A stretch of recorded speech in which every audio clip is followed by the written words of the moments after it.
For more debates, updates and bonus content, sign up at thebigconversation.show.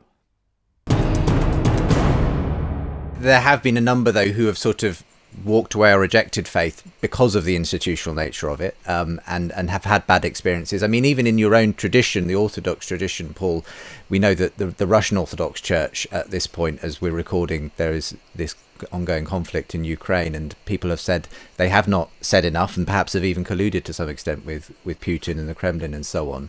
And that that alone can make many people go the new atheist route of saying that's what religion does for you.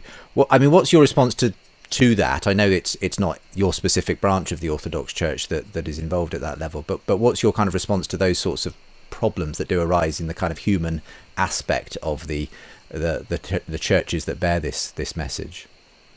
Well, it's just inevitable, isn't it? And I think that, as you say, I'm not Russian Orthodox, quite thankfully at the moment, because I know Russian Orthodox people are having a difficult time with what some of their church leadership is currently doing. This is the story of churches through history, and obviously, just to say, it's clearly not just a Christian story. I think this is what happens when religion gets close to power, anywhere, any religion. I'm not trying to make excuses for Christianity, but there's no faith that hasn't done the same thing, and there is no ideological framework of left or right that hasn't ended up doing the same thing either when it gets hold of power. And atheist regimes don't have a great record, put it that way. So I think it's a very difficult question to answer, because I think that there's something really, I don't quite know what to think about this, because at one fundamental level, Christianity does not coexist with power. It's a religion which challenges power deeply at a radical level, not in a political way, in a shallow left-right way, but in a, the path of Christ is the path that subverts all power, actually, and that faith doesn't fit well with institutional power. And yet the reality of the world is that churches have had to make alliance with institutional power just to survive in many cases. I live in Ireland. The early church here, St. Patrick, St. Kieran, many of the early saints, they had to make alliances with the tribal kings in order that their monasteries didn't get plundered. So the politics is kind of inevitable.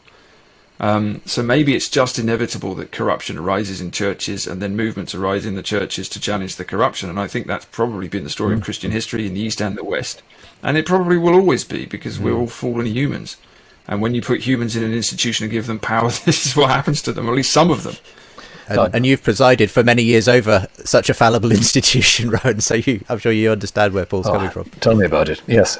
It seems to me that the point is absolutely right here that Paul's flagged up. There is a fundamental tension, to put it no more strongly, between Christianity and the exercise of power. And yet Christianity is constantly seduced by this.